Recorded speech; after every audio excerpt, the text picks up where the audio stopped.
بسم الله الرحمن الرحيم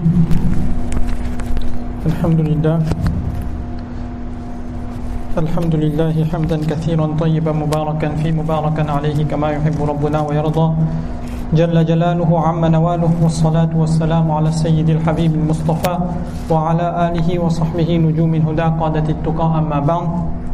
Alhamdulillah, toutes les louanges reviennent à Allah subhanahu wa ta'ala, Allah jalla jalaluhu amma nawaluhu, qui nous rassemble aujourd'hui autour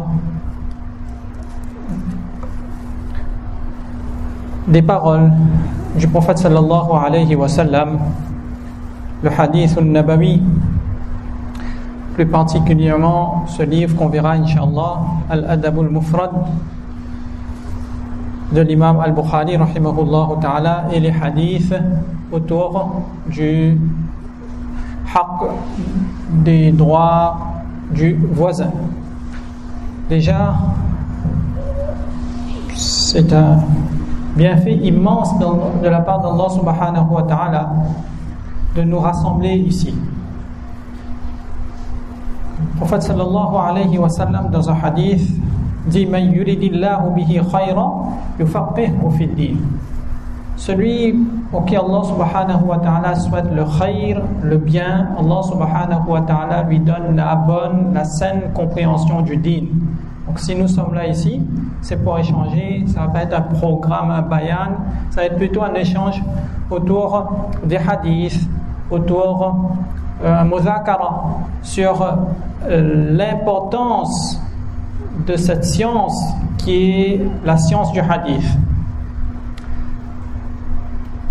Comment les ulama se sont sacrifiés pour que les paroles du prophète sallallahu alayhi wa sallam arrivent jusqu'à nous, et comment ces paroles ont été vérifiées, ont été, on va dire, sélectionnées, authentifiées, quel travail il y a eu derrière cette science qui est ce ilm hadith.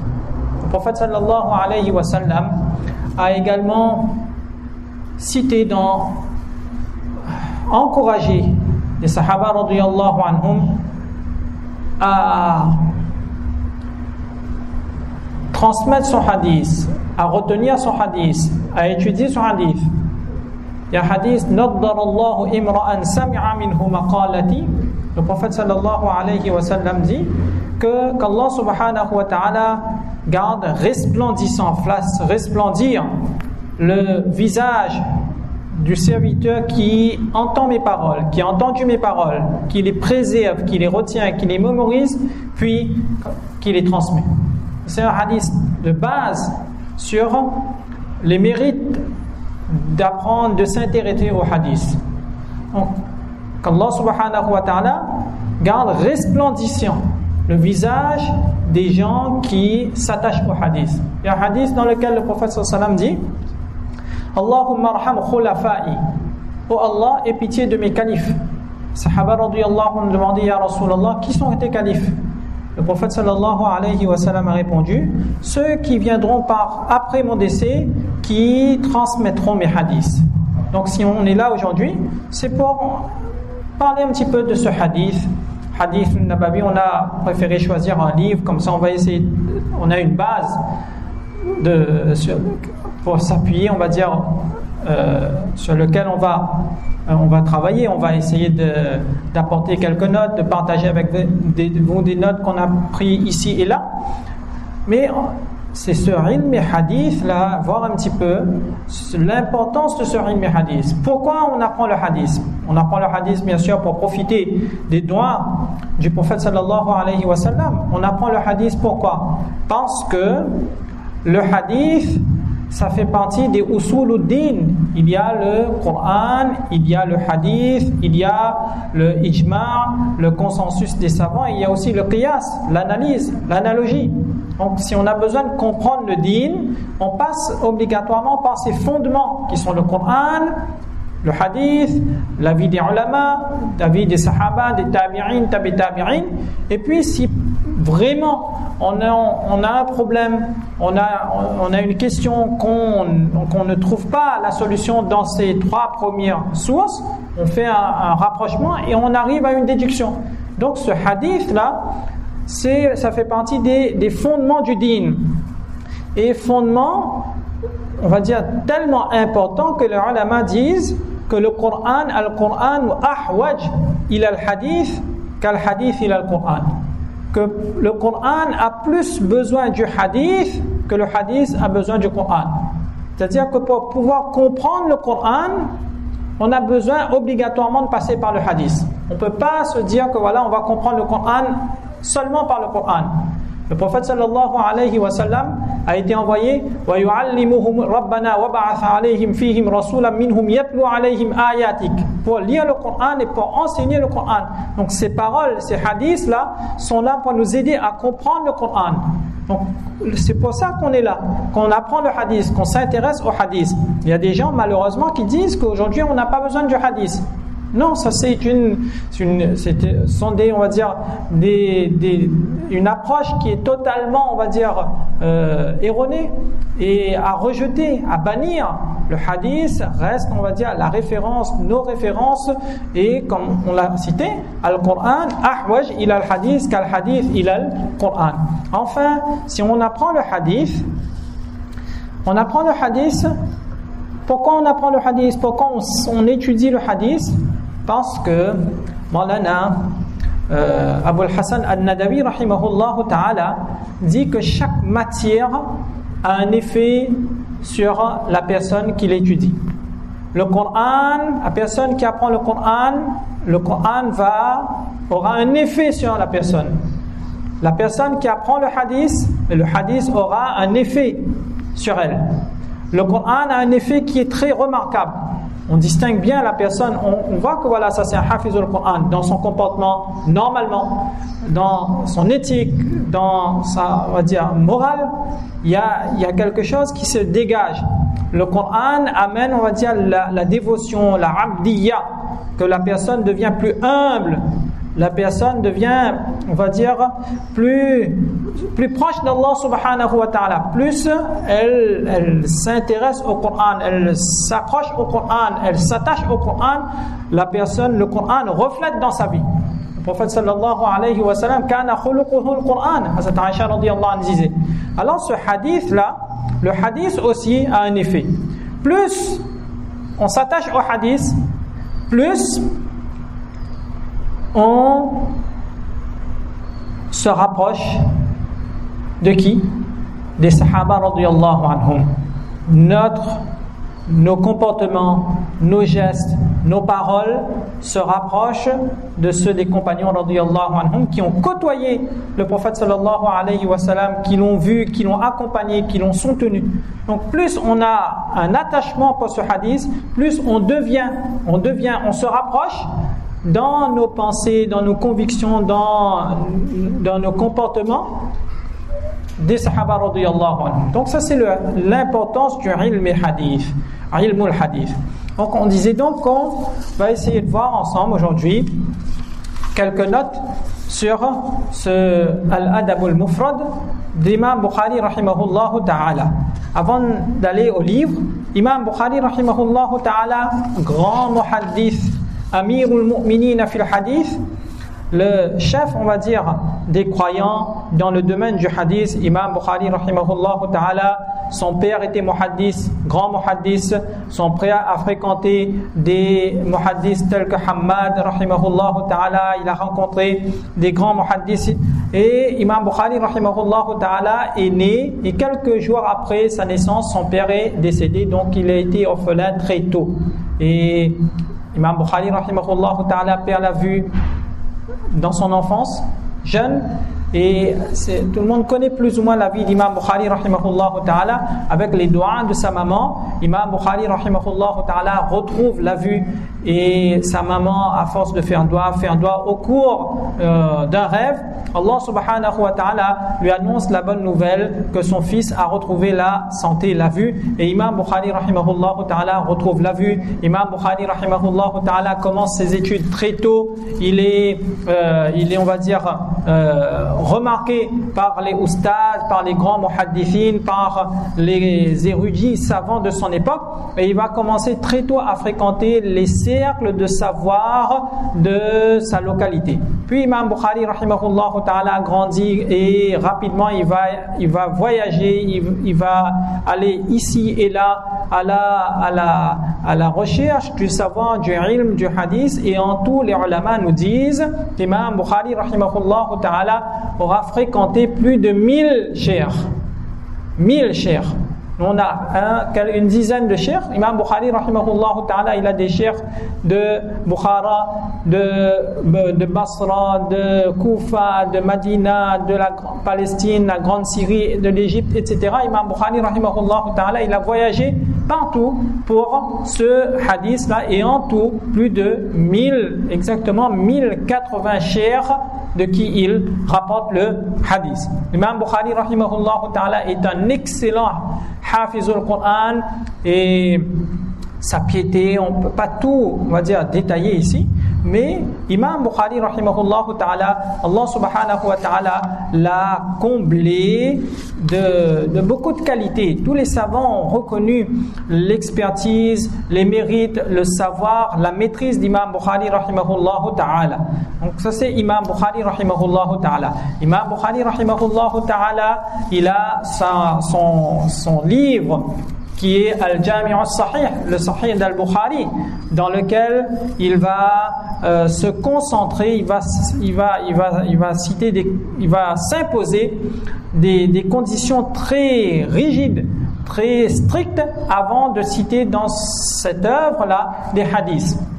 Et c'est un livre très particulier, Al-Jami' al-Sahih, Al-Musnad al-Sahih al-Bukhari. Et ça c'est un livre, mais en dehors de ce livre très connu que les gens connaissent, quand on dit Bukhari, c'est le Sahih al-Bukhari. Imam Bukhari rahimahullah ta'ala a d'autres livres comme celui qu'on lira inshallah, qu'on va présenter aujourd'hui, le livre Al-Adabul Mufrad. Il a également, Imam Bukhari rahimahullah ta'ala a écrit d'autres livres, par exemple sur le Raf'ul Yadayn. Le Raf'ul Yadayn, Imam Bukhari rahimahullah ta'ala, il a écrit un livre sur le Qadaya Sahaba wa Tabi'in, les décrets des Sahaba radiyallahu anhum et des Tabi'in. Imam Bukhari rahimahullah ta'ala a écrit un livre sur les comment on dit ça, Birrul Walidain. Il a écrit un livret plutôt sur le Raf'ul Yadayn. Donc des livres qu'Imam Bukhari rahimahullah ta'ala a écrit, Al-Jami' al-Kabir, Al-Jami' al-Saghir et Kitab al-Ashriba. Et ce livre d'aujourd'hui, donc, c'est un livre qu'il a également compilé, Al-Adabul Mufrad. Al-Adabul Mufrad est un livre dans lequel Imam Bukhari rahimahullah ta'ala va nous parler des adab. Et les conditions qui s'est fixées pour ce livre ne sont pas les mêmes qui s'est fixées pour son livre de référence qu'on entend souvent, Al-Jami' al-Sahih. C'est-à-dire que dans le Sahih d'Al-Bukhari, Imam Bukhari rahimahullah ta'ala, avant de citer un hadith, il va être très minutieux, vérifier l'authenticité du hadith avant de le citer. C'est pourquoi on nous dit que tous les hadiths qu'on trouve dans le Sahih d'Al-Bukhari sont des hadiths authentiques. Authentiques, c'est-à-dire il y a des conditions, il y a à peu près 5 conditions pour qu'un hadith est authentique. Qu'il a été rapporté d'un narrateur compétent, fiable, de confiance, que les narrateurs se sont rencontrés, et etc. Des conditions très lourdes avant de citer. Mais cela ne signifie pas que tous les hadiths authentiques sont dans Bukhari. Tous les hadiths de Bukhari sont authentiques. Mais tous les hadiths authentiques ne se trouvent pas dans Bukhari. Il y a d'autres livres de hadiths, d'autres recueils de hadiths qui regroupent des hadiths authentiques, mais qu'Imam Bukhari rahimahullah ta'ala n'a pas cité. Imam Bukhari rahimahullah ta'ala, dans son livre, on dit bien qu'il a été très particulier. En dehors des hadiths du Sahih al-Bukhari authentiques, il y a d'autres types de hadiths. Des hadiths qui sont bons, hasan, des hadiths qui sont faibles. Il y a des hadiths parfois qui ont été inventés. Les hadiths inventés, oui, on les met de côté. Mais en dehors des hadiths inventés, les autres hadiths aussi peuvent être, on va dire, considérés, peuvent être étudiés, doivent être étudiés. Il y a parfois ce malentendu que si un hadith n'est pas authentique, on écarte le hadith. Oui, parfois pour le besoin d'un masla, pour le besoin d'une croyance, on se limite au hadith authentique. Mais dans le domaine des adab, dans le domaine des vertus, dans le domaine du comportement, du akhlaq, des mérites, les hadiths qui ne sont pas authentiques sont considérés. C'est pourquoi Imam Bukhari rahimahullah ta'ala, dans ce livre Al-Adab al-Mufrad, va citer des hadiths d'un degré inférieur aux hadiths qu'il a cités dans Sahih al-Bukhari. Pourquoi? Parce que le Sahih était particulier. Et le but du Sahih aussi était particulier. Pourquoi Imam Bukhari rahimahullah ta'ala, il a écrit le Sahih al-Bukhari? Quel était son but? Le but d'écrire ce Sahih al-Bukhari était de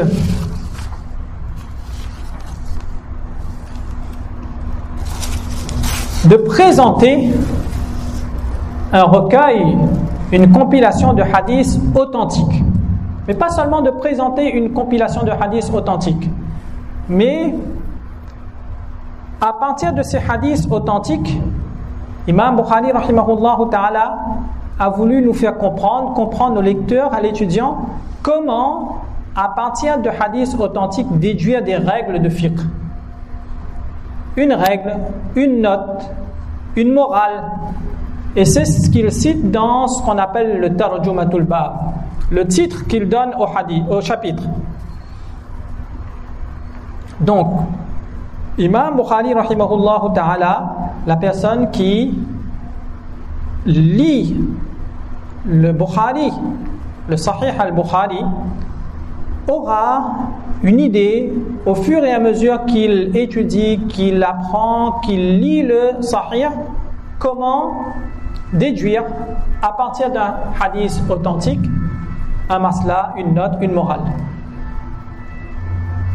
Mais dans ce livre Al-Adab al-Mufrad, Imam Bukhari rahimahullah ta'ala ne va pas, on va dire, fixer la barre aussi haute.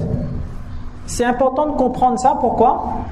Parce que bien souvent on écarte trop facilement des recueils, des compilations de hadiths de savants reconnus, parce que la compilation n'est pas authentique, dans le sens que on retrouve des hadiths qui sont bons, qui sont d'un degré inférieur du hadith authentique, donc on met de côté. Non, Imam Bukhari rahimahullah ta'ala lui-même, d'un côté il a une compilation de hadiths authentiques, il n'y a que des hadiths authentiques, et ici une compilation où ici des hadiths authentiques et des hadiths bons, inférieurs, pour nous faire comprendre que les hadiths inférieurs ne sont pas à rejeter, ne sont pas à écarter. On peut les utiliser, mais on les utilise autrement que comme on l'utilise pour une règle de fiqh, pour une note de aqidah, de croyance, etc., etc. Et d'ailleurs, lorsqu'on regarde, on va dire, chaque muhaddith avait, on va dire, son idée lorsqu'il a compilé son recueil. Par exemple, lorsqu'on regarde Imam Muslim rahimahullah ta'ala,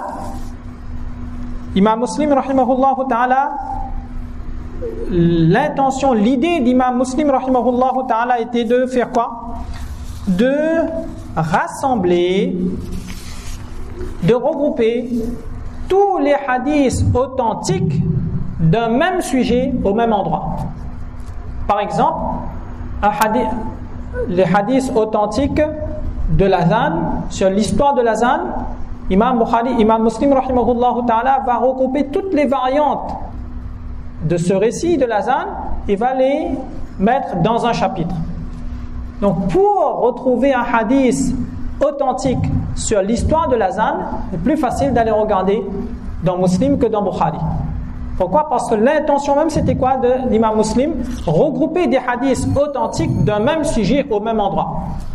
Imam Bukhari rahimahullah ta'ala, lui, n'avait pas cette intention-là. Lui, c'était différent. Lui, c'était de compiler des hadiths authentiques, proposer un recueil de hadiths authentiques, mais avec des intentions bien précises. À partir d'un hadith authentique, déduire une règle. Exemple tout simple. Un exemple, je dis, c'est un programme, on va dire, on partage un petit peu on présente certaines choses, hein, et ensuite, s'il y a des questions, on pourra revenir sur ces questions à la fin. Donc, Imam Bukhari rahimahullah ta'ala, si on regarde la présentation d'Imam Bukhari rahimahullah ta'ala dans son Sahih, lorsqu'il va nous parler de la salat, Imam Bukhari rahimahullah ta'ala va nous parler du takbir, va nous parler du Fatiha, va nous parler de la surah, la manière de lire, ruku, comment le prophète sallam faisait ruku, etc. Il avance au fur et à mesure dans la présentation de la salat et il avance. Il nous parle du tahiyyat, puis il va nous parler, on va dire, il va continuer jusqu'à la fin de la salat, le doigt après le durud sharif, as-salam, comment le prophète sallam faisait salam, etc., etc. Maintenant, lorsqu'on regarde un petit peu, on fouille un petit peu, on dit, Imam Bukhari rahimahullah ta'ala, il n'a pas cité le durud de Ibrahim ici. Pourtant, il suit une logique. Il est en train de nous présenter la salat. Mais, lorsqu'il nous parle de at-tahiyyat, logiquement, c'est là qu'on doit trouver le durud d'Ibrahim qu'on lit dans la salat. Mais Imam Bukhari rahimahullah ta'ala ne le citera pas à cet endroit-là, mais on va trouver ce durud d'Ibrahim où ça? Dans un chapitre bien loin, dans le chapitre des invocations Kitab ad-Da'awat, où Imam Bukhari rahimahullah ta'ala va le citer durud d'Ibrahim. Donc durud d'Ibrahim, c'est un durud qui est authentique, le hadith c'est authentique. Mais on est surpris de cette démarche. Pourquoi Imam Bukhari rahimahullah ta'ala, alors qu'il est en train de nous présenter la salat, nous décrire la salat du prophète sallam, il a oublié, il a volontairement omis le durud? Les ulama nous disent, les commentateurs de Bukhari nous disent que oui, pourquoi? Parce que l'objectif d'Imam Bukhari rahimahullah ta'ala, lorsqu'il compile son sahih, n'est pas seulement de nous présenter des hadiths authentiques. Il a une vision, il a une idée qu'il veut partager. Pour lui, le durud d'Ibrahim n'est pas une obligation dans la salat. Le hadith est authentique. Le hadith sur le durud d'Ibrahim, ça c'est authentique ça. Allahumma salli ala Muhammadin wa ala, ça c'est authentique. Mais Imam Bukhari rahimahullah ta'ala estime que la lecture du durud après le at-tahiyyat n'est pas une obligation pour lui, donc il va sauter ça volontairement ici et il va le citer par contre où ça? Dans Kitab ad-Da'awat. À la fin, lorsqu'il va nous parler des invocations de manière générale, il va citer le hadith. Pourquoi? Parce que pour nous faire comprendre. Donc c'est à partir de là qu'on voit que la compilation de Bukhari est une compilation qui est très particulière, qui n'est pas, on va dire, à la portée de tout le monde et qu'on doit prendre avec beaucoup de précautions lorsqu'on lit le Sahih al-Bukhari. Par contre, d'autres compilations de hadiths sont à la portée du grand public, de la personne, on va dire, qui souhaite avoir un lien avec le hadith, celle que Al-Adab al-Mufrad. Regardez déjà le titre, Al-Adab, le Adab et Mufrad, le singulier uniquement Adab. Adab, Imam Bukhari rahimahullah ta'ala va nous parler uniquement des adab dans ce livre. Il n'y a pas, on va dire, de ikhtilaf, de divergence, de sujets qui fâchent. Non. Des choses qui rassemblent, sur lesquelles on est d'accord, on est tous d'accord. C'est pourquoi, dans notre, on va dire, milieu à nous, indo-pakistanais, le Cheikh al-Hadith est considéré comme la personne qui enseigne le Sahih al-Bukhari. C'est un titre qu'on lui donne. que voilà, ça c'est un cheikh al-hadith, il est enseignant de hadith. Il a, on va dire, il est l'enseignant, on va dire, le plus coté, qualifié, la référence dans le domaine du hadith. Mais lorsqu'on va dans les pays vers l'Ouzbékistan, le Tadjikistan, etc., le cheikh al-hadith n'est pas celui qui enseigne le Sahih al-Bukhari. Cheikh al-hadith est considéré, la personne qui enseigne le Riyaz al-Salihin est considérée comme cheikh al-hadith. Riyaz al-Salihin, pourquoi? Riyaz al-Salihin, tout le monde connaît. Le jardin des vertueux de l'imam An-Nawawi, rahimahullah ta'ala. Pourquoi? Parce que c'est un livre qui rassemble, où Imam Nawawi, rahimahullah ta'ala, va citer des ahadiths sur le akhlaq, l'embellissement du cœur, du comportement, bon comportement, des choses qui ne fâchent pas. Les vertus, des bonnes actions, du bon comportement, de l'éthique, etc., etc.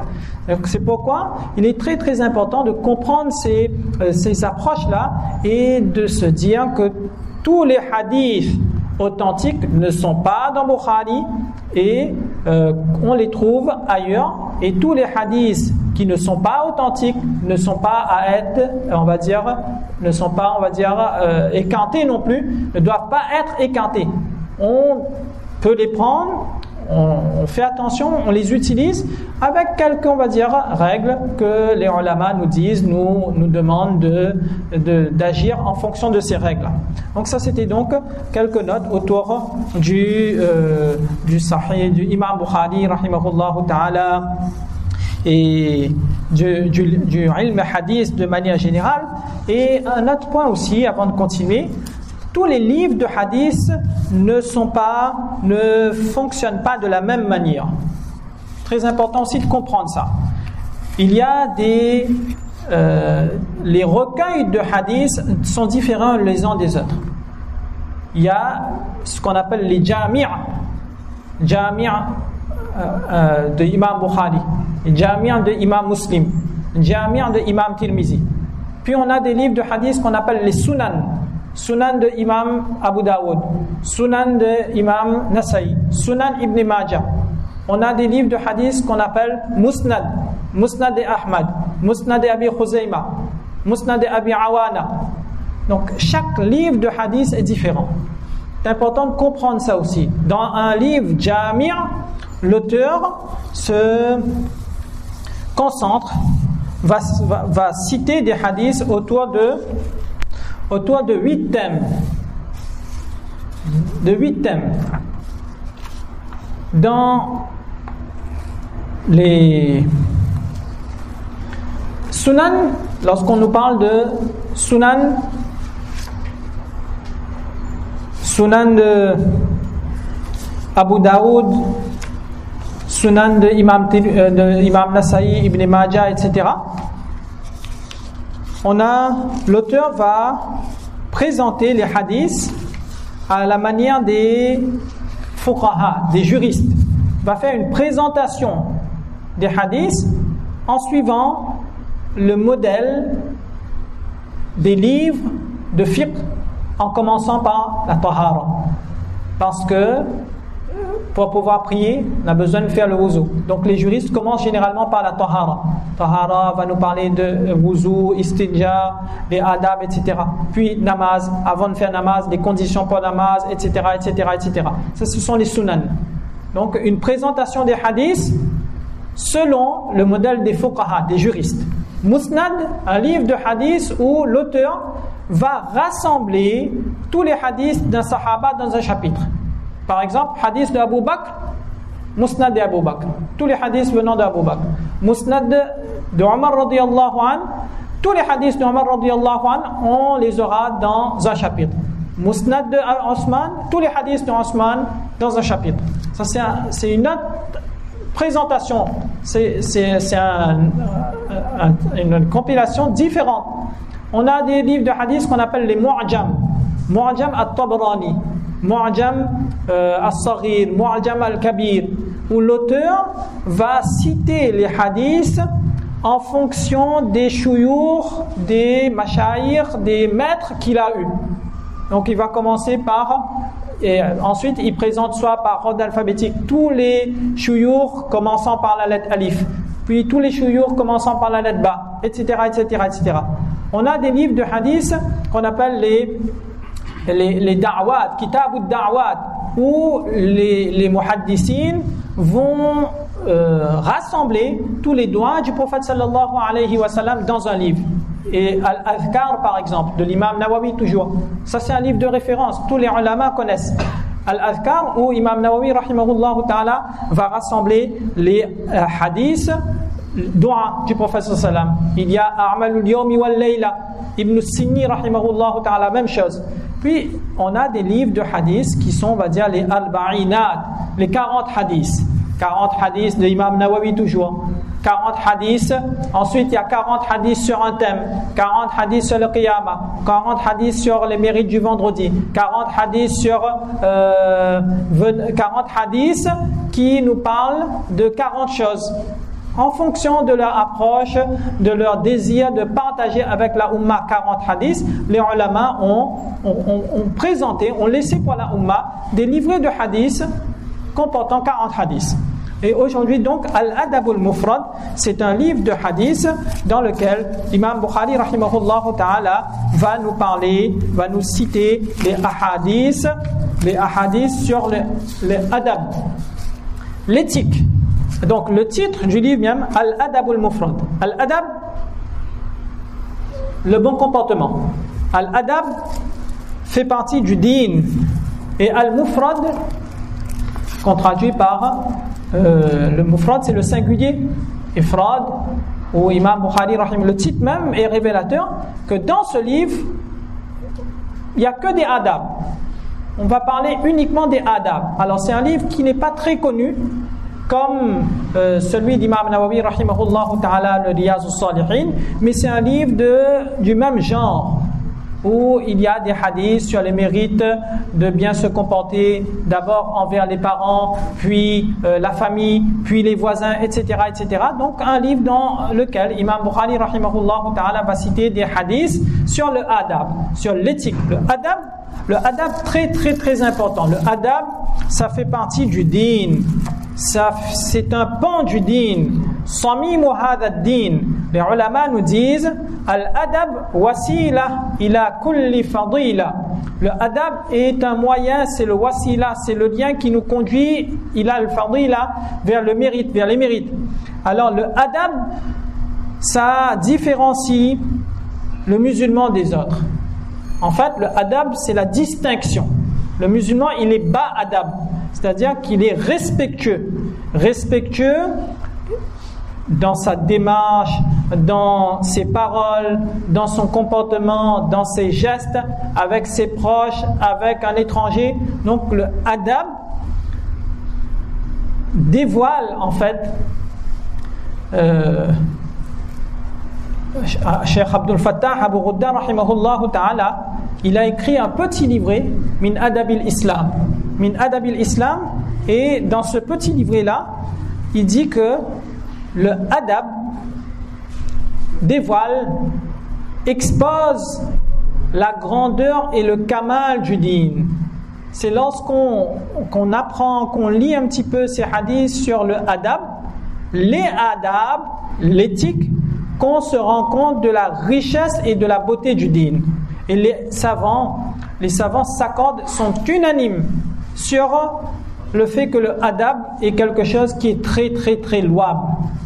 Ça a énormément de mérite. Hafiz rahimahullah ta'ala, Hafiz ibn Hajar rahimahullah ta'ala, très grand commentateur de Bukhari Sharif, dit que le adab c'est quoi?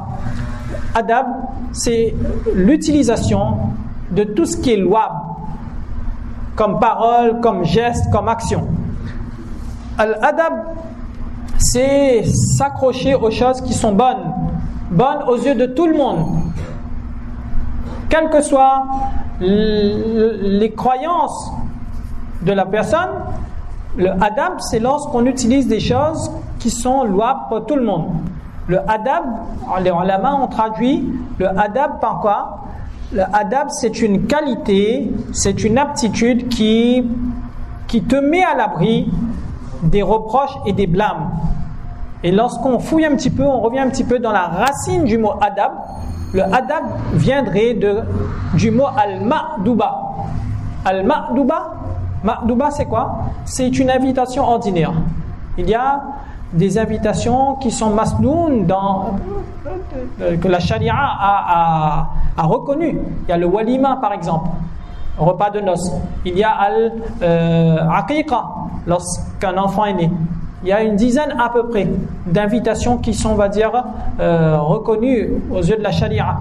Et al-ma'duba, c'est une invitation ordinaire. On souhaite inviter quelqu'un sans raison, c'est juste l'envie de partager avec la personne un repas, de s'asseoir et de manger avec la personne.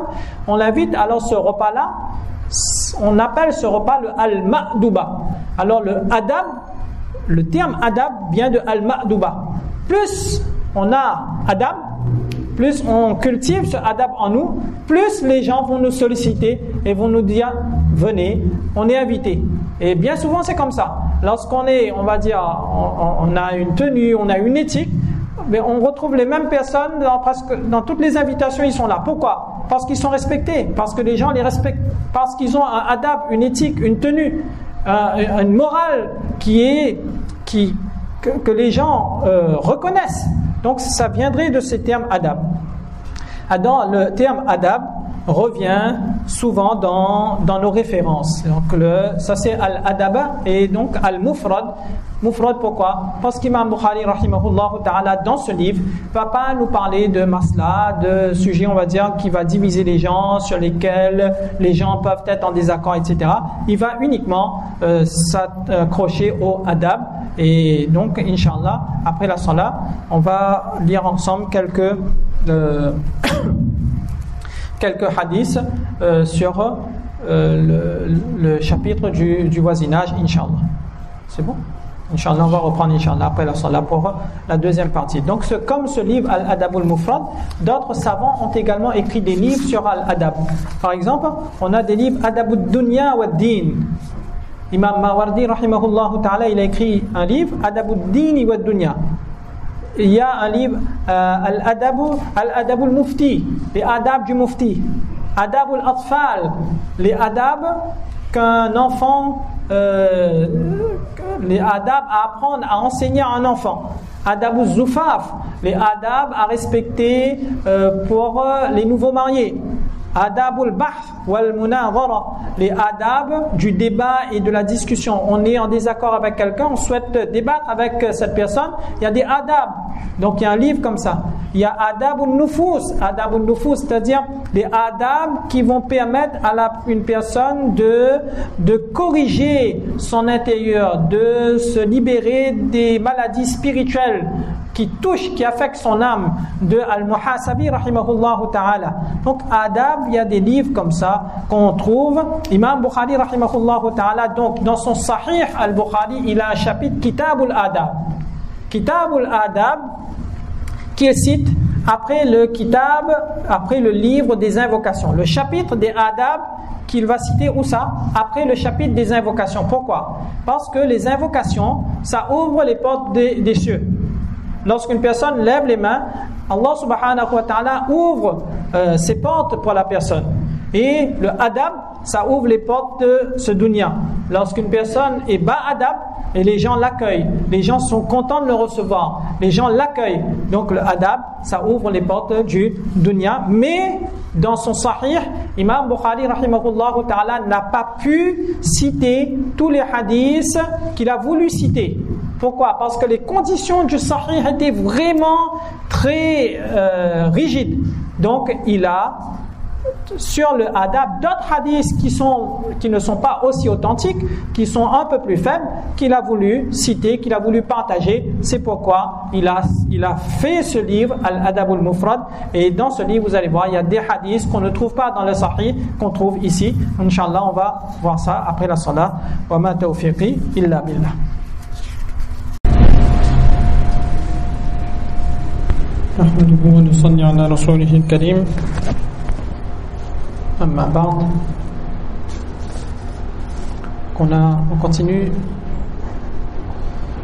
on a commencé avant la salat, on a Allah subhanahu wa ta'ala nous a donné tawfiq de dire quelques mots sur le ilm hadith, cette science du hadith, sur Imam Bukhari rahimahullah ta'ala, sur sa compilation du Sahih, sur ce livre Al-Adab al-Mufrad, les mérites du adab et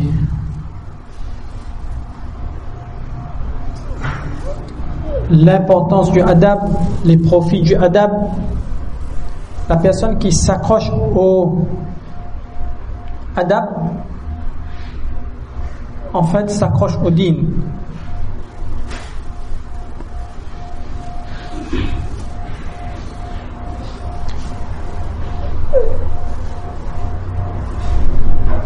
Les ulama nous disent que les adab sont des choses simples, légères, accessibles pour le nafs, pour l'ego d'un homme. Lorsqu'une personne commence à faire ce qui est à sa portée, des choses faciles, légères pour son nafs, Allah subhanahu wa ta'ala l'accompagne. Allah subhanahu wa ta'ala l'oriente vers ce qui est plus lourd, plus difficile à faire. Et Allah subhanahu wa ta'ala facilite à cette personne les étapes qui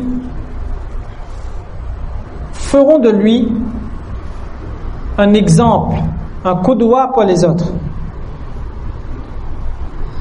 C'est pourquoi Abdul Fattah Abu-Ghudda rahimahullah ta'ala a dit que les adab du din forment l'essence même de la sharia. C'est le ruh du din. Et ça constitue en fait l'objectif du din même. L'objectif du din, c'est de corriger les adab, d'avoir une bonne adab. Pourquoi Ibn Abbas radiyallahu anhu disait utlub al-adab, recherche le adab, sois à l'affût du adab, فإنه زيادة في العقل, car le adab ça augmente, ça attise ta clairvoyance, ton intelligence, ودليل على المروة, ta prestance, ta grandeur d'âme, c'est un signe de ta grandeur d'âme. وَمُونِسَةٌ فِي الْوَحْدَةِ, et le adab est une bonne compagnie quand tu es seul. وَصَاحِبٌ فِي الْغُرْبَةِ, est un ami, est un compagnon lorsque tu es à l'étranger.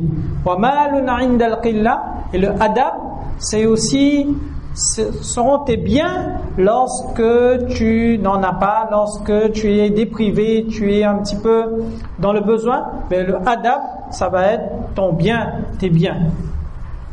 Ibn al-Mubarak rahimahullah ta'ala disait, plutôt Allama Qirafi rahimahullah ta'ala disait, i'lam, sache que qalilul adab khayrun min kathiril amal, que peu de adab, un tout petit peu de adab, c'est mieux que de faire beaucoup, énormément d'actions. Avoir une bonne tenue, une bonne éthique, un petit peu de adab, khayr, c'est meilleur que de faire beaucoup de bonnes actions, mais adab zéro. Hadith et Muflis, dans lequel le prophète sallam dit que le jour du Qiyamah viendra une personne, beaucoup de salat, beaucoup de zakat, beaucoup de bonnes actions, mais aura blâmé un tel, se reproché un tel, calomnié un tel, frappé un tel, brisé un tel. Cette personne perdra tout, et toutes les bonnes actions qu'elle aura accomplies seront, on va dire, perdues. Pourquoi? Parce qu'Allah subhanahu wa ta'ala va prendre ces bonnes actions et va aller les remettre dans les comptes des personnes qu'elle aura blâmées, qu'elle aura calomniées, qu'elle aura négligées. Et si les bonnes actions de cette personne ne suffisent pas, Allah subhanahu wa ta'ala va prendre les mauvaises actions de ces personnes qui ont été injustement blâmées, reprochées, calomniées, et va aller les remettre dans le compte de cette personne. Hadith et Muflis. Donc c'est pourquoi adab, il y a un très grand savant, Ar-Ruwayn rahimahullah ta'ala, qui disait à son fils: Ij'al amalak milha wa adabaka daqiqa. Fais que tes actions milha, comme le sel. Mais par contre, ton adab, ça va être la farine. Quand on met un petit peu de sel dans la farine, dans une pâte, mais les actions aussi petites, peu nombreuses, c'est pas grave. Par contre, le adab c'est la farine, c'est la pâte la plus importante. Hassan Basri rahimahullah ta'ala dit, lorsqu'on l'a interrogé sur le adab qui est le plus profitable, il a répondu que at-tafaqquh fi ad-din wa az-zuhd fi ad-dunya, et c'est de comprendre une bonne compréhension du din et de s'abstenir de ce dunya. Donc les adab, il y a des adab envers Allah subhanahu wa ta'ala, adab envers Rasoul, adab envers les gens pieux, adab envers les parents, adab envers le Coran, adab envers toutes les créatures. Donc le chapitre qu'on souhaiterait partager, on va essayer de lire ensemble quelques hadiths, sera celui du adab envers les voisins, le voisinage. Donc pour les personnes qui nous ont rejoints, je disais donc, ça c'est un livre de Imam Bukhari rahimahullah ta'ala, Al-Adabul Mufrad. Al-Adabul Mufrad, adab, l'éthique, et Mufrad, où Imam Bukhari rahimahullah ta'ala va nous parler uniquement des adab. Il n'y a pas de masla, il n'y a pas de choses, on va dire, qui sur lesquelles les gens sont divisés, sont partagés. Des règles, des hadiths sur les mérites de la bonne éthique envers les parents, bonne éthique envers la famille, envers les voisins, envers les proches, et les adab autour de différents thèmes. C'est un livre de hadiths, à peu près de 1300 hadiths, et c'est un livre qui a été traduit également en français. C'est un livre de la famille de Riyaz al-Salihin, qu'on peut garder à la maison, qu'on peut lire en famille, qui mérite d'être lu si on a l'habitude de lire de faire un ta'lim à la maison. Mais c'est un livre qui mérite d'être lu également, généralement dans les madaris, dans les universités. Les étudiants, lorsqu'ils commencent le hadith, commencent par un petit livre de hadith, Zad al-Talibin, où c'est une introduction au hadith, des petits hadiths tout simples, puis passent aux 40 hadiths d'Imam Nawawi rahimahullah ta'ala, puis ils étudient le livre Riyaz al-Salihin d'Imam Nawawi, le jardin des serviteurs. Et dans certains madaris, certaines universités, il y a ce livre de adab également qui est étudié généralement en 3e année. C'est un livre d'Imam donc Bukhari rahimahullah ta'ala. Le livre commence par adab envers les parents, bien sûr parce que les parents sont les gens qui méritent le plus de respect, puis la famille, puis Imam Bukhari rahimahullah ta'ala ouvre un chapitre, consacre un chapitre dans lequel il va nous citer des hadiths sur les droits du voisin. Donc Babun al-wasat bil jar, un hadith dans lequel Imam Bukhari rahimahullah ta'ala dit, rapporte de Ismaïl ibn Abi Uwais rahimahullah ta'ala: حدثني مالك عن يحيى بن سعيد قال أخبرني أبو بكر بن محمد عن عمرة عن عائشة رضي الله عنها عن النبي صلى الله عليه وسلم قال: ما زال جبريل يوصيني بالجار حتى ظننت أنه سيورثه. Que Jibril alayhi salatu wassalam n'a cessé de me conseiller, de m'exhorter, de me donner des wasiyas, des conseils très très très précises à propos du voisin, que j'ai pensé qu'il allait le considérer, le nommer parmi mes héritiers.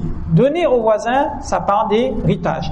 Donc voisin, très très important.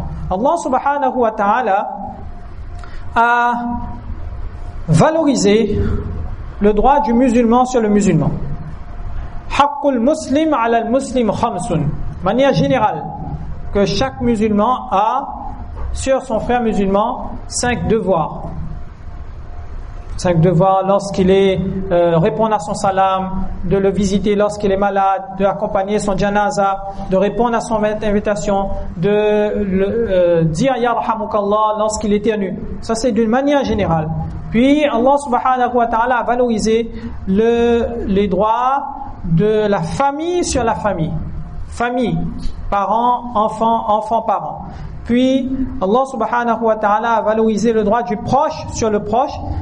Ensuite vient le droit du voisin. Pourquoi? Parce que seul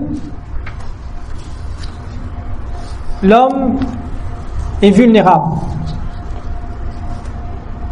Ce bas monde, les ulama nous disent que ce bas monde est une terre d'épreuves. Seule une personne est faible, est vulnérable et ne peut rester longtemps ferme face aux épreuves. Elle ne pourra pas résister, tellement les épreuves arrivent dans tous les sens. Par contre, si la personne est accompagnée par la famille, accompagnée par ses proches, accompagnée par son voisin, il tiendra plus longtemps et plus facilement. C'est pourquoi il y a le proverbe arabe qui dit فَالْمَرْءُ قَلِيلٌ بِنَفْسِهِ كَثِيرٌ بِإِخْوَانِهِ وَجِيرَانِهِ وَأَهْلِهِ, que l'homme est insignifiant seul.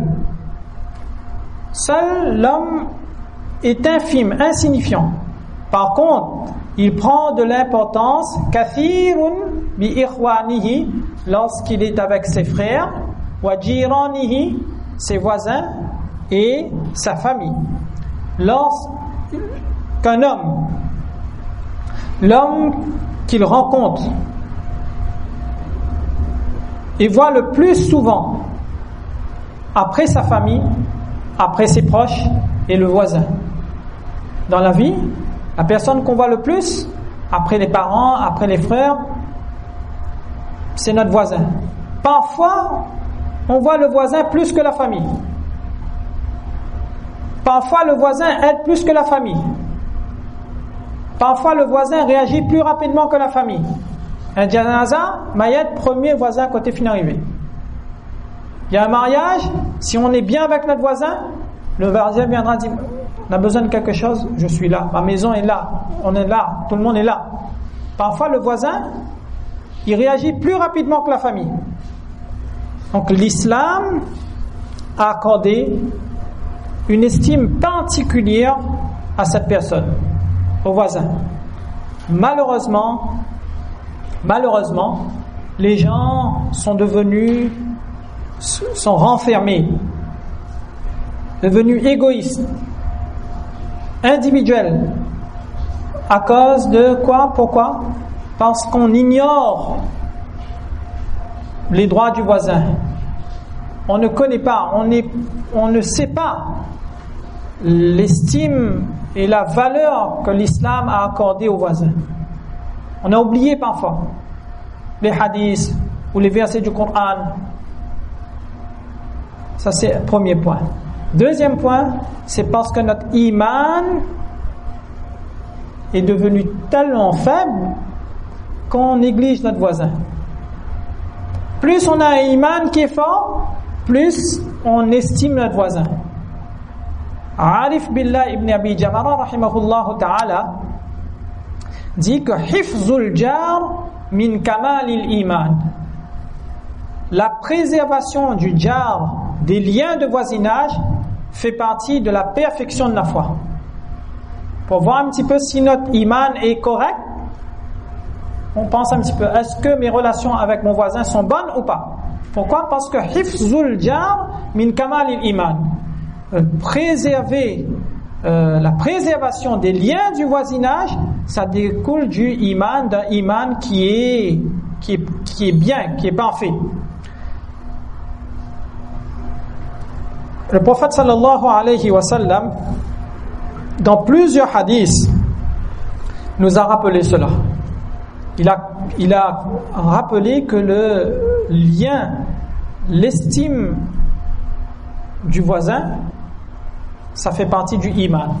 Un hadith de Abu Huraira radiyallahu anhu, dans lequel le prophète sallallahu alayhi wa sallam pose la question, il dit Man ya'khudhu anni ha'ula'il kalimat, qui va retenir ces paroles et va les pratiquer ou va les enseigner, va les partager avec quelqu'un qui va les pratiquer. Abu Huraira radiyallahu anhu s'est manifesté, il a dit Ya Rasulallah, moi je suis prêt à écouter et à apprendre, retenir ces paroles. Fa'akhadha biyadi fa'adda khamsan. Abu Huraira radiyallahu anhu dit que le prophète sallam a pris ma main et il m'a donné 5 conseils.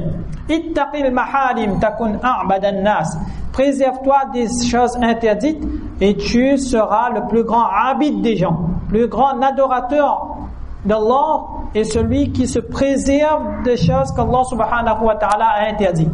Deuxième conseil, warda bima qasama Allahu lak takun aghna an-nas. Que sois satisfait de ce qu'Allah subhanahu wa ta'ala t'a accordé, tu seras le plus riche des gens. Satisfaction de ce qu'Allah subhanahu wa ta'ala a accordé. Et enfin, dans ce hadith, le prophète sallam dit wa ahsin ila jarik takun mu'minan. Et comporte-toi correctement envers ton voisin, takun mu'mina. Le bon comportement envers le voisin fera de toi un bon croyant. Al-ihsan, c'est pourquoi la bonne conduite envers le voisin est une preuve d'un iman qui est véridique. C'est une branche parmi les branches du iman et c'est un moyen de consolider, de renforcer notre iman. Les savants nous disent, les ulama nous disent que kana ahlul jahiliya abar bil jar minkum, que les gens à l'époque de la jahiliya, l'époque qui a précédé l'arrivée de l'islam, les premières révélations, les ulama nous disent que même à cette époque-là d'ignorance, où les gens étaient dans la perversité, étaient pervers, le droit des voisins existait encore. Les gens respectaient leurs voisins. Ibn Abbas radiyallahu anhu disait que les Arabes avaient 3 qualités, même à l'époque de la Jahiliya. 3 qualités que chaque musulman est censé avoir. Et il doit cultiver, il doit entretenir. Première qualité, que les Arabes avaient, ils avaient l'habitude d'accueillir les invités. Quelqu'un qui est là, on l'accueille la personne. 2, les Arabes ne se séparaient jamais d'une femme âgée. Les Arabes ne se séparaient jamais d'une femme âgée, ne divorçaient jamais d'une femme âgée. Et les Arabes venaient en aide aux voisins endettés ou en difficulté. 3e qualité que les Arabes, même à l'époque de la Jahiliya, avaient, c'est qu'ils venaient en aide aux voisins en difficulté et aux voisins endettés. Ibn Abbas radiyallahu anhu disait, quand un homme est respecté et loué par ses voisins, ses proches, sa famille, ses amis, alors nul doute sur l'intelligence et sur les mérites de cette personne-là. Le reprend Ibn Abbas radiyallahu anhu dit, quand un homme est respecté et loué par ses voisins, sa famille, ses amis, alors nul doute sur les mérites et l'intelligence de cette personne. Alors, droit du voisinage dans ce hadith-là, Imam Bukhari rahimahullah ta'ala donc nous rappelle ce hadith que le Jibril alayhi salatu wassalam est venu et lui a conseillé, lui a exempté, donné un wasiyya. Wasiyya, c'est un testament, c'est le terme très puissant, très fort pour nous rappeler l'importance de quelque chose. Jibril alayhi salatu wassalam n'a cessé de rappeler au prophète sallallahu alayhi wa sallam le droit du voisinage, au point que le prophète sallam dit que j'ai pensé que Jibril alayhi salatu wassalam allait faire de mon voisin, des héritiers. Donc, on distingue plusieurs types de voisins. Alors, deuxième hadith qu'on peut lire, on vient de le citer. On a cité un hadith dans lequel le prophète sallam dit que ahsin ila jarik takun mu'mina. Il y a le terme mu'min qui revient, iman, signe d'un iman. Deuxième hadith qu'Imam Bukhari rahimahullah ta'ala cite ici, le prophète sallam qui dit man kana yu'minu billahi wal yawmil akhir falyuhsin ila jari wa man kana yu'minu billahi wal yawmil akhir falyukrim dayfahu. Celui qui croit en Allah subhanahu wa ta'ala et au jour dernier, falyuhsin, qu'il soit bon envers son voisin. وَمَنْ كَانَ يُؤْمِنُ بِاللَّهِ وَالْيَوْمِ الْآخِرِ فَلْيُكْرِمْ ضَيْفَهُ. Et celui qui a foi en Allah et au jour dernier, qu'il honore son invité, et celui qui a foi en Allah et en jour dernier, فَلْيَقُلْ خَيْرًا, qu'il dise de bonnes paroles ou qu'il se tait. Donc voisin, on distingue plusieurs types de voisins. Plusieurs types de voisins. Il y a des voisins, le prophète sallallahu alayhi wa sallam dans un hadith nous dit qu'on distingue plusieurs types de voisins. Voisins, il y a le hadith, on le cite le hadith, Al-jiranu thalatha, jarun lahu haqqun wa huwa adna al-jiran. Un voisin qui a un droit, c'est le voisin le plus faible. Un voisin qui a 2 droits et un voisin qui a 3 droits. Le voisin le plus faible, فَأَمَّا الَّذِي لَهُ حَقٌّ وَاحِدٌ فَجَارٌ مُشْرِكٌ لَا رَحْمَ لَهُ حَقُّ الْجِوَارِ. Alors le voisin qui a un seul lien, un degré, un attachement, est un voisin qui n'est pas musulman. C'est notre voisin qui n'est pas musulman. Il a des droits sur nous. On va parler de ses droits plus tard, mais déjà c'est un voisin. C'est un voisin. C'est un voisin qui n'est pas musulman. Donc il a un droit. Quel droit? Droit du voisinage. Deuxième, un voisin qui a 2 droits. C'est un voisin qui est musulman, haqqul islam wa haqqul jiwar. Il a 2 droits sur nous. Droit du musulman et droit du voisinage. Et enfin, le prophète sallam dit, un voisin qui a 3 droits. وَأَمَّا الَّذِي لَهُ 3 حُقُوقٍ فَجَارٌ مُسْلِمٌ ذُو رَحِمٍ لَهُ. Qu'un voisin qui est musulman, et non seulement musulman, mais qui est de la famille aussi. Donc ce voisin-là, il a 3 droits. Haqqul Islam, droit du musulman. Haqqul Jiwar, droit du voisinage. Wa Haqqul Rahim, et droit de la famille. Maintenant, qui est considéré comme voisin? Qui est considéré comme voisin? Qui on va considérer que voilà, ça c'est notre voisin? Les avis sont partagés. Les avis, on va dire, des savants sont partagés sur ça. Qui est considéré comme voisin aujourd'hui? Hazrat Ali radiyallahu anhu disait que les gens qui entendent le même azan sont tous des voisins. Par exemple, centre-ville, les gens de Nour Islam, ils entendent l'azan de Nour Islam. Tous les gens de Nour Islam pour Hazrat Ali radiyallahu anhu sont des voisins. La Taniya, on entend le azan de la Taniya, Al-Madina. Tous les gens qui entendent le azan de Masjid Al-Madina sont des voisins, selon Hazrat Ali radiyallahu anhu. D'autres savants disent que les gens qui entendent le iqamah d'une salat, d'une même salat, sont des voisins. Dans des pays, ici non, mais dans d'autres pays, l'azan est donné, on va dire, très fort, puis le iqama moins fort. Et donc le iqama, seulement le pâté de maison à côté là qui entend le iqama. Alors c'est les personnes qui entendent le même iqama sont des voisins. Il y a des savants qui disent, pour avoir une idée comment les savants ont élargi cette définition du voisin là. Ceux qui prient la salat de Fajr dans la même mosquée sont tous des voisins.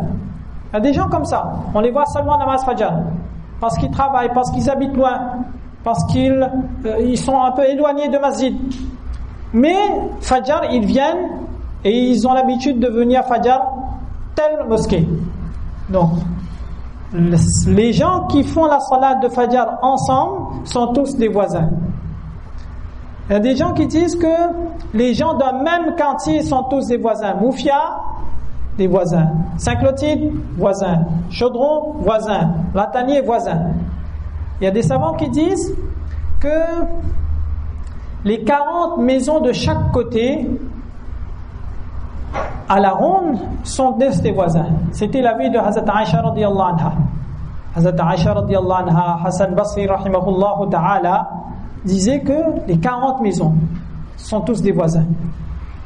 Et Allama Alousi rahimahullah ta'ala dit que ça dépend du urf des gens. Question d'habitude, de tradition. Dans certains endroits, certaines régions, on considère les voisins, les gens d'une même rue. Rue Sainte-Anne, voisin. Rue Jolobert, voisin. C'est la région. C'est dans les pays du monde, c'est comme ça. Les gens qui habitent dans telle rue sont tous des voisins. Dans d'autres régions du monde, on considère le voisin que les maisons qui sont juste à côté, les 2-3 maisons, droite, gauche, à l'arrière, devant, sont des voisins. Imam Suyuti rahimahullah ta'ala dit donc que ça dépend du urf. En tout cas, on voit avec ces avis qui sont divergent que le voisinage peut être étendu. Et plus on a de voisins, plus on est accompagné, plus on est à l'abri. Pourquoi en l'introduction on a dit que lorsqu'on a de bonnes relations avec nos voisins sont là pour nous accompagner, pas seulement dans notre dunya, mais dans notre dîn aussi. La personne qui a un voisin avec qui il a de bonnes relations, le voisin veillera sur ta maison, sera ton gardien. Le voisin sera là pour t'aider, sera là pour t'accompagner, sera là pour dire à ton enfant que c'est l'heure de namaz, sera là pour dire que voilà, j'ai vu ton enfant ici et là. Pas dans le but de venir et dire voilà, raconter des histoires et pour mettre en difficulté, pour faire la dilafé, non. Mais parce qu'il te considère, parce que ton lien avec lui est entretenu, tu as un lien qui est solide, de bonnes relations. Demain, lorsqu'il verra ton enfant ici et là en train de s'écarter, mais il va considérer ton enfant comme faisant partie de la famille et il va t'accompagner. C'est pourquoi l'islam dit que seul on est faible. On a besoin d'être accompagné, d'être soutenu par la famille, par les proches, par les voisins. C'est très important ici. C'est pourquoi donc plus on a des liens, des relations qui sont bonnes, plus on chemine, plus on est soutenu, plus on est accompagné. Pourquoi Hafiz ibn Hajar rahimahullah ta'ala dit que le mot voisin là, jar, est un mot qui englobe musulmans, non musulmans, voyageurs, de passage ou résident. Un voisin qui est utile, un voisin qui fait du tort, un voisin qui est fasiq, un voisin qui est pécheur, un voisin qui est pieux, un voisin qui est ami, un voisin qui est ennemi. Le croyant, il est censé être bon envers tous ces voisins-là, quelle que soit la condition de ce voisin-là. On a des voisins qui ont plus de droits que nous, on a des voisins, ça on vient de le voir. Donc, haqqul jar maintenant. Quels sont les droits du voisin? Voilà, on a le premier hadith, on a vu que le prophète sallallahu alayhi wa sallam, il a encouragé, il a rappelé, on va dire, l'importance de ce lien. Maintenant, c'est quoi vraiment les droits du voisin? Les droits du voisin. Haqqul jar. On va lire le hadith, ensuite on va donner quelques notes. Troisième hadith donc. Sami'tu المقداد بن الأسود يقول سأل رسول الله صلى الله عليه وسلم أصحابه عن الزنا. Le prophète sallallahu alayhi wa sallam a interrogé ses compagnons radiyallahu anhum à propos du zina, fornication. قالوا حرام. الصحابة radiyallahu anhum disent haram. حرمه الله ورسوله. Allah et son Rasoul a interdit le zina. Faqala, le prophète sallallahu alayhi wa sallam a dit qu'un homme commettre le zina avec une femme est moins grave pour lui que d'aller commettre le zina avec la femme de son voisin. Ça m'a dit quoi? Qu'un homme fasse le zina. Déjà, il a rappelé que c'est haram. Puis il dit que si un homme, mais tout, commet le zina avec 10 femmes, ici et là, c'est moins grave que d'aller commettre le zina avec une femme, celle de son voisin. Ensuite, il a dit وَسَأَلَهُمْ عَنِ السَّرَقَةِ sur le vol. Il les a interrogés sur le vol. Les Sahaba ont dit حرام حرمه الله عز وجل ورسوله فقال أن يسرق من 10 أهل أبيات أيسر عليه من أن يسرق من بيت جاره. Qu'un homme aille voler 10 maisons, cambrioler 10 maisons, c'est moins grave que d'aller cambrioler, d'aller voler son voisin. Donc, haqqul jar, c'est quoi les droits du voisin? Les commentateurs disent, les hadiths disent qu'il y a 3 droits, en 3 groupes. Un faible, le groupe intermédiaire et le degré le plus haut. Le degré le plus faible, c'est de mettre notre voisin à l'abri de notre mal, de nos méfaits, de nos nuisances. Kafful adha. Le prophète sallallahu alayhi wa sallam a dit dans un hadith, Anna Nabiyya sallallahu alayhi wa sallam, éviter de faire du tort à son voisin, de nuire à son voisin, de faire du mal à son voisin. Le prophète sallam a dit, Wallahi la yu'min, Wallahi la yu'min, Wallahi la yu'min. Wallah par Allah n'est pas croyant, n'a pas iman. 3 fois il a répété ça. Qila man ya Rasulallah. Les Sahaba radiyallahu anhum ont dit, Ya Rasulallah, qui n'a pas iman? Qui n'a pas cette foi? Qala alladhi la ya'man jaruhu bawa'iqahu. Celui dont le voisin n'est pas à l'abri de son méfait, de son mal. Man kana yu'minu billahi wal yawmil akhir fala yu'dhi jarahu. Le prophète sallam a dit que celui qui a iman en Allah et en son Rasoul, le premier hadith qu'on a vu, le prophète sallam dit quoi? Falyuhsin ila jarihi, qu'il se comporte correctement envers son voisin. Et dans ce hadith ici toujours le terme iman qui revient, fala yu'dhi jarahu, qu'il ne fasse pas du tort à son voisin.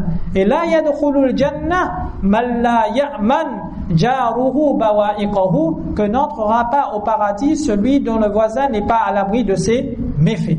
Donc, dans ces 3 hadiths, le prophète sallallahu alayhi wa sallam met en garde contre le fait de nuire, de faire du tort à son voisin. Fait des ordres, on va dire, quel que soit. On n'aimerait pas que notre voisin fasse des choses qui nous embarrassent, qui nous embêtent, qui nous nuisent, mais on évite de faire la même chose. Bien souvent, il y a toujours ça, à chaque fois, il y a un ami qui me dit que quand c'est Ramadan chez vous, là, on sait, hein. Quand c'est carême chez les musulmans, on sait tout de suite c'est carême. Pourquoi? Parce que le matin, 3h30, quand il lève, mais c'est des ordres, ici et là, on entend tout. On évite des choses comme ça. On évite de nuire. Des choses toutes simples. Le prophète sallam a dit, donc premier degré du droit du voisinage, éviter de nuire à son voisin.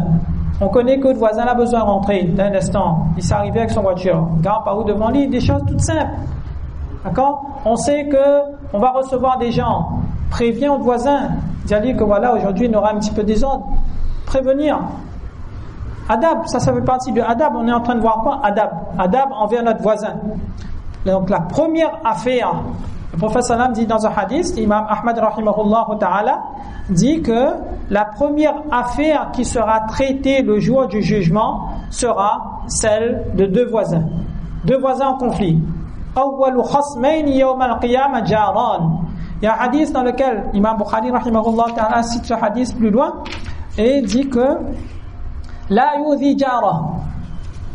Le prophète sallam a dit quoi? Abu Huraira radiyallahu anhu a dit quoi? Ya Rasulallah, inna fulana taqumu al-layl wa tasumu an-nahar wa taf'al wa tasaddaq wa tu'dhi jiranaha bi lisaniha. Qu'une telle femme prie la nuit, jeûne la journée, fait telle action, wa tasaddaq, fait beaucoup de khayrat, mais wa tu'dhi jiranaha, mais la langue là il cause beaucoup. Wa tu'dhi jiranaha bi lisaniha, le prophète m'a dit, mais fait du tort à son voisin de sa langue. Ça raconte qu'il a fait, ou bien peu importe, dit une parole désagréable sur son voisin. Le prophète m'a dit, la khayra fiha, cette femme n'a aucun mérite, hiya fi ahli an-nar, qu'elle fait partie des habitants de l'enfer. Qalu wa fulan, les sahaba radiyallahu anhum dit ya Rasulallah, tusalli al-maktuba, qu'une telle femme, elle se limite aux maktubat, aux salat obligatoires, wa tasaddaq bi athwarin wa la tu'dhi ahadan, et elle partage ce qu'elle a comme froment, comme fromage, wa la tu'dhi ahadan, et par contre, elle ne fait aucun tort à personne. Le prophète sallam a dit hiya min ahlil jannah, que cette femme là fait partie des habitants sera jannati. Il y a un autre hadith dans lequel le prophète sallam a dit quoi, que Abu Huraira radiyallahu anhu vient voir le prophète sallallahu alayhi wa sallam et dit qu'un homme est venu voir le prophète sallam, il a dit ya Rasulallah, mon voisin inna li jaran yu'dhini, il m'importune, il m'embête, il me fait du tort. Faqala intaliq, tu sais quoi, le prophète sallam a dit fakhruj mata'aka ila at-tariq, prends toutes tes affaires, mets dans la rue.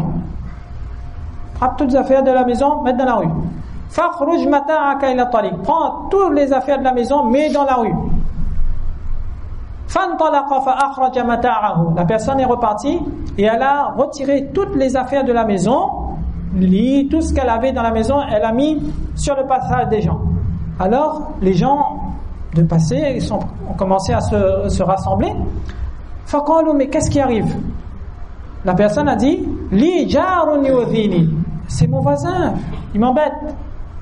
Fa dhakartu dhalika lin-nabiy sallallahu alayhi wa sallam, et donc Abu Huraira radiyallahu anhu dit que je me suis précipité vers le prophète sallallahu alayhi wa sallam pour dire un petit peu voilà ce qu'il a fait et les gens passent maintenant. Le prophète sallallahu a dit mais qu'est-ce qu'ils disent? Faja'alu yaqulun Allahumma al'anhu, qu'Allah le maudisse. Maintenant le voisin a eu vent, a eu l'information que voilà, les gens, mon voisin a tout retiré, il a tout mis dehors, et chaque personne qui passe maintenant est en train de dire voilà, que voilà, c'est à cause de mon voisin que je vais partir, je vais quitter, et les gens qui passent maintenant sont en train de maudire cette personne. Alors il est allé voir son voisin, il a dit ne fais pas ça, irji', rentre chez toi, à partir de maintenant, là où je ne vais pas te nuire, t'importuner, de faire du tort. Donc premier, on va dire degré, c'est de ne pas faire du tort à son voisin. Ça c'est le premier grade. Deuxième grade, c'est quoi? C'est de supporter un petit peu les difficultés et faire preuve de patience. Ihtimalul adha. Hassan Basri rahimahullah ta'ala disait que laysa husnul jiwar kafful adha anil jar, walakin husnul jiwar as-sabru ala al-adha min al-jar. Hassan Basri rahimahullah ta'ala disait que ça c'est un degré un petit peu plus élevé. C'est être en bon terme avec son voisin, c'est pas seulement de ne pas le nuire, de le préserver de notre mal, de nos méfaits, de nos nuisances. Mais Hassan Basri rahimahullah ta'ala disait quoi? Husnul jiwar, être en bon terme avec son voisin, c'est quoi? C'est de supporter un petit peu ses difficultés. Toute l'année, votre voisin est bon avec vous. Toute l'année. Une fois, à l'occasion, chez nous, c'est Noël, il y a un petit peu de bruit. C'est pas la peine immédiatement aller crier, aller être en conflit avec ton voisin. Supporte un petit peu. Hassan Basri rahimahullah ta'ala disait quoi? Husnul jiwar, c'est as-sabru ala al-adha min al-jar. Supporter un petit peu, supporter les difficultés venant de son voisin. Et Osman ibn Abi Zaïda, rahimahullah ta'ala, un très très grand savant, parmi les shuyukh, parmi les cheikhs d'Imam Ahmad, rahimahullah ta'ala, disait que 10 points la afiya qu'on entend souvent, Allahumma inni as'aluka al-afwa wal-afiya fi ad-din wa ad-dunya, la afiya, mais pour la afiya se définit par 10 choses. Et parmi ces 10 choses, il y a le fait de fermer un petit peu les yeux sur les nuisances du voisin. Ça aussi, ça fait partie de al-afiya. Quand notre voisin fait un petit peu désordre, quand notre voisin il gêne à nous un petit peu, ferme les yeux, fermez un petit peu, on oublie un petit peu. Ça, c'est 2e degré. Donc, supporter un petit peu les difficultés du voisin. Enfin, 3e degré maintenant. 3e degré, c'est quoi? Ikramuhu wal ihsanu ilayhi. Se montrer généreux et bien se comporter envers lui. Al-ikram. Ce sont donc les hadiths qu'Imam Bukhari rahimahullah ta'ala est en train de citer de ici. Khayrul jiran, khayrul ashab, inda Allah ta'ala, khayruhum li sahibihi, wa khayrul jiran inda Allah, khayruhum li jarihi, etc., etc.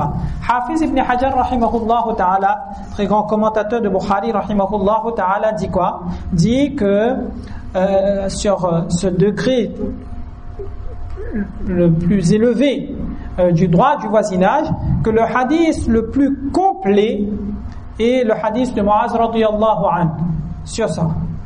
C'est le plus complet de hadith. Comment bien se comporter, faire du bien, être bienveillant envers son voisin.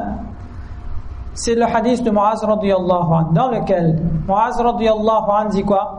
Que les sahaba radiyallahu anhum sont venus, ont interrogé le prophète sallam, ils ont dit ma haqqul jar ala al-jar. C'est quoi les droits du voisin sur le voisin? Et le prophète sallam qui donne une série d'informations, de conseils. Le premier, que si ton voisin te demande de lui prêter quelque chose, prête-lui. Le voisin il vient, il dit oh, il m'a besoin de marmite là. Aujourd'hui, il n'a plus eu bouteille de gaz. 1 fois, 2 fois. C'est des choses simples. Mais, parfois, on va dire, notre réaction, elle est mauvaise. Le voisin, il dit, oh, chez nous, alhamdulillah, on a eu des bons voisins. Le voisin, il vient, il dit, oh, comme ça, il a besoin de la pince. Passe à lui une pince. Il a besoin d'un petit outil. Passe à lui un petit outil. Il te demande, prête-le. S'il te demande de l'aider, aide-le. Le voisin vient voir, il dit, il a besoin d'un petit coup de main là, s'il vous plaît. Aide-le. Wa in marida uttahu. Hadith, s'il est malade, rends-le visite. De le visiter. Quand il est malade, d'aller le visiter. S'il t'appelle au secours, va au secours. Wa in istansaraka nasartahu. S'il est dans le besoin, aide-le. Wa in asabahu khayrun hannaytahu. Si un bien l'atteint, félicite-le. Tu es heureux pour lui. Son enfant il s'est marié. L'enfant l'a gagné bac. Il a gagné un petit enfant à une naissance. Attends pas que lui vienne dire que voilà mon garçon vous connaît. Félicite-le. Le prophète sallam dit wa in asabahu khayrun hannaytahu. Que il y a un bien qui il est en train de traverser une bonne période, un événement, quelque chose qui de joie. Hannaytahu, félicite-le. Wa in asabathu musibatun azzaytahu. Et si un malheur l'atteint, s'il est touché par un malheur, un décès, maladie, un accident, réconforte-le. Azzaytahu. Wa idha mata sha'aytahu, shayya'tahu. Et quand il décède, accompagne son janaza. Shayya'tahu. Accompagne son janaza. Le prophète sallam continue, dit وَلَا تَسْتَطِيلَ عَلَيْهِ الْبِنَا فَتَحْجَبُ عَنْهُ الرِّيحِ إِلَّا بِإِذْنِهِ. et n'élève pas ta maison au-dessus de la sienne en le privant de l'air sans son autorisation. Demain, tu as besoin de construire, tu as besoin d'élever ta maison, vois ton voisin, dis à ton voisin que je souhaite construire un mur, obtiens son autorisation. Parfois, c'est un petit peu difficile, parfois le voisin ne veut pas aussi, mais si on trouve les mots, si on trouve la manière de faire, Inch'Allah, c'est mieux que de monter un mur directement et d'aller au conflit. Le prophète sallam dit que si n'élève pas ta maison au-dessus de la sienne, le privant ainsi de l'air sans son autorisation. Wala tu'dhi bi rihin, et ne l'importune pas avec la fumée, l'odeur de ta marmite, sauf si tu lui en donnes. On est en train de faire une petite grillade, en train de cuisiner, mais partage avec ton voisin. Pourquoi? Parce que la fumée là, ça va chez lui, il va sentir. Le prophète va même plus loin. Wa in ishtarayta fakiha fahdi lahu minha. Le prophète a dit, quand tu achètes des fruits, tu dois lui en donner, partage avec lui ses fruits. La saison mangue arrive là, la saison litchi arrive là, mais on rentre à la maison avec un ballot litchi, donne notre voisin un petit peu litchi. C'est un hadith. Pourquoi Hafiz ibn Hajar rahimahullah ta'ala dit comme ça? Hadith le plus complet, c'est le hadith de Muaz radiyallahu anhu. Ensuite, le prophète sallam a dit, fa'il lam taf'al. Maintenant on rentre avec un petit sachet, un petit kilo mangue, on veut pas aussi, on n'en a que pour aujourd'hui. Si tu ne peux pas lui en offrir, alors rentre discrètement dans ta maison. فَأَدْخِلْهَا سِرًّا وَلَا يَخْرُجْ بِهَا وَلَدُكَ لِيَغِيظَ بِهَا وَلَدَهُ. Et fais entrer ses cours, ses fruits discrètement chez toi. Et ne laisse pas tes enfants sortir et causer ainsi du chagrin à ses enfants qui n'en ont pas. Regardez à quel point le prophète sallam est allé. Il a dit quoi? Que si tu ne peux pas lui en offrir, aujourd'hui on ne gagne pas d'un allié un petit peu manque, parce qu'aujourd'hui manque tes 10 €, t'es un petit peu cher, mais ou là un petit manque. Mais quand on rentre aussi, cachette bien le sachet, rentre, comme ça il ne connaît pas quoi ça vous fait rentrer, parce que imagine lui, il n'a pas les moyens pour acheter. Ou ne laisse pas tes enfants, à besoin tes enfants ils sortent dehors, ils mangent les chi devant ce voisin, allez ils sortent avec un petit glace algérien, là le voisin à côté n'a pas. Très attention, adab, c'est pour ça qu'ils disent kitabul adab. C'est ça le adab. C'est quand on va comprendre, on aura la distinction, à savoir distinguer ce qu'il faut faire, à quel moment, comment. C'est ça le adab. C'est pourquoi ils disent que le adab est très très très important. Donc ça c'est le hadith complet sur le droit, le degré le plus haut du voisinage. Donc 3 degrés. Le premier degré, éviter de faire du temps. Deuxième degré, supporter un petit peu ses difficultés. Troisième degré, d'être en bon terme. Et c'est le hadith de Muaz radiyallahu anhu. Le prophète sallallahu alayhi wa sallam nous conseille ces points très très très importants. Donc Allah subhanahu wa ta'ala nous donne tawfiq de comprendre ces quelques mots, et qu'Allah subhanahu wa ta'ala nous donne tawfiq de comprendre que ce lien-là est très très important. Et encore quelques hadiths si vous voulez avant de terminer. Maintenant il y a un hadith dans lequel le prophète sallam dit que la tahqiranna jaratun li jaratiha. Abu Huraira radiyallahu anhu disait que le prophète sallallahu alayhi wa sallam dit ya nisa al-muslimat la tahqiranna jaratun li jaratiha walau firsina shat, que aux femmes musulmanes ne méprisez pas, qu'un voisin ne considère pas comme insignifiant pour son voisin rien. Ce qu'on a, on partage avec notre voisin. On n'a rien, mais on n'a comme on dit dans notre langage, une patte de mouton. Mais partage avec ton voisin cette patte-là. Et le voisin aussi, quand il reçoit de son voisin quelque chose, on va dire d'insignifiant, quelque chose qui n'a pas de valeur, considère cette chose. Le prophète sallam dit donc, ce qu'on a, on partage. Et c'est dans, on va dire, la simplicité dans le partage de ces choses très simples que le lien ensuite s'entretient et que les relations, on va dire, se construisent. Maintenant, le prophète sallallahu alayhi wa sallam, je termine, un hadith très important. un hadith très important. Par ce hadith, avant de voir une invocation aussi importante, un homme est venu voir le prophète sallallahu alayhi wa sallam et il a demandé: Ya Rasulallah, comment savoir si ce que je fais est bien ou ce que je fais est mauvais, si je suis bon ou si je suis mauvais? Le prophète sallallahu alayhi wa sallam a dit: écoute ton voisin. Si tu entends ton voisin dire que tu es bien, tu es un bon voisin, faqad ahsanta. Vraiment, tu es un bon voisin, tu es quelqu'un de bien. Mais si tu les entends dire asa'ta, que tu fais, c'est pas un bon voisin, tu fais des choses désagréables, faqad asa'ta, c'est vraiment, il y a des manquements en toi, il y a des qualités qui méritent d'être corrigées. Donc si on veut un petit peu évaluer un petit peu où l'on est, comment je suis, est-ce que je suis bon, je suis mauvais, ce que je fais est bien ou mal, on essaie d'écouter, on voit un petit peu nos relations avec nos voisins. Est-ce que mon voisin me considère? Est-ce que mon voisin dit du bien de moi? Est-ce que mon voisin a une bonne pensée de moi? Si oui, c'est que vraiment je suis bien, je suis sur la bonne voie. Si ce n'est pas le cas, c'est que ma voix elle s'écarte et il faudrait que je corrige un petit peu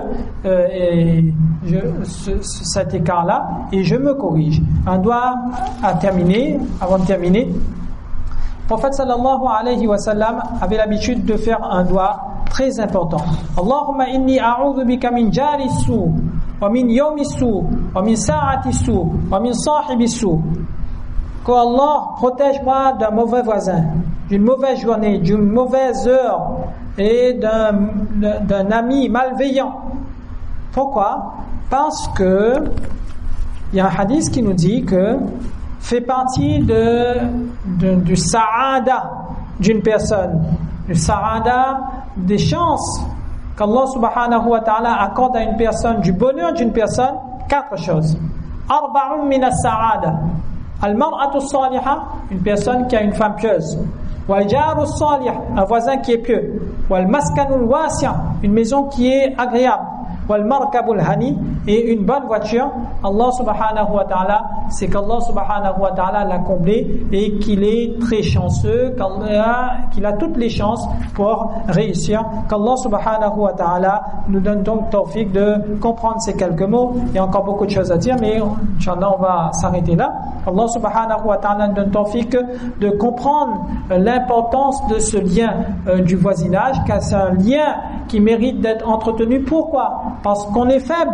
Et avec le soutien des uns, des autres, de la famille, des proches, des amis et du voisin, Inch'Allah, on espère arriver à destination et retrouver Allah subhanahu wa ta'ala et être à l'abri des tentatives, des assauts, des shayatin, des malveillants. Et c'est pourquoi Ali radiyallahu anhu disait Al-Rafiq qabla al-tariq et Al-Jar qabla al-dar. C'est avant de voyager, on choisit son compagnon, on regarde avec qui on voyage. Et avant de choisir une maison, on regarde un petit peu qui vit à côté, car al-jar qabla ad-dar. Allah subhanahu wa ta'ala nous donne tawfiq de comprendre ces quelques hadiths et qu'Allah subhanahu wa ta'ala accepte. Allah subhanahu wa ta'ala récompense les organisateurs de cette soirée et Inch'Allah, si l'occasion se présente, Inch'Allah, on reviendra bien sûr et Inch'Allah, et Allah subhanahu wa ta'ala nous renforce notre lien avec la sunna, avec ces hadiths nabawi, ces traditions, ces hadiths, ces paroles du prophète sallallahu alayhi wa sallam. Donc je répète, donc ça c'était une présentation d'un livre, Al-Adab al-Mufrad, d'Imam Bukhari rahimahullah ta'ala, qui reste dans la lignée des livres tels que Riyaz al-Salihin, Shama'il al-Tirmizi, que chaque maison doit avoir et prendre l'habitude de faire un petit peu ce ta'lim, la lecture de ces livres dans la maison, car c'est à travers de ces livres-là qu'on se corrige, que les bénédictions arrivent, que les maisons se réforment et que l'attachement au din, on va dire, arrive au fur et à mesure. Qu'Allah subhanahu wa ta'ala donne tawfiq de comprendre. Wa ma tawfiq illa billah. Subhanallah bihamdihi. Subhanakallahumma bihamdika ashhadu an la ilaha illa anta astaghfiruka wa atubu ilayk.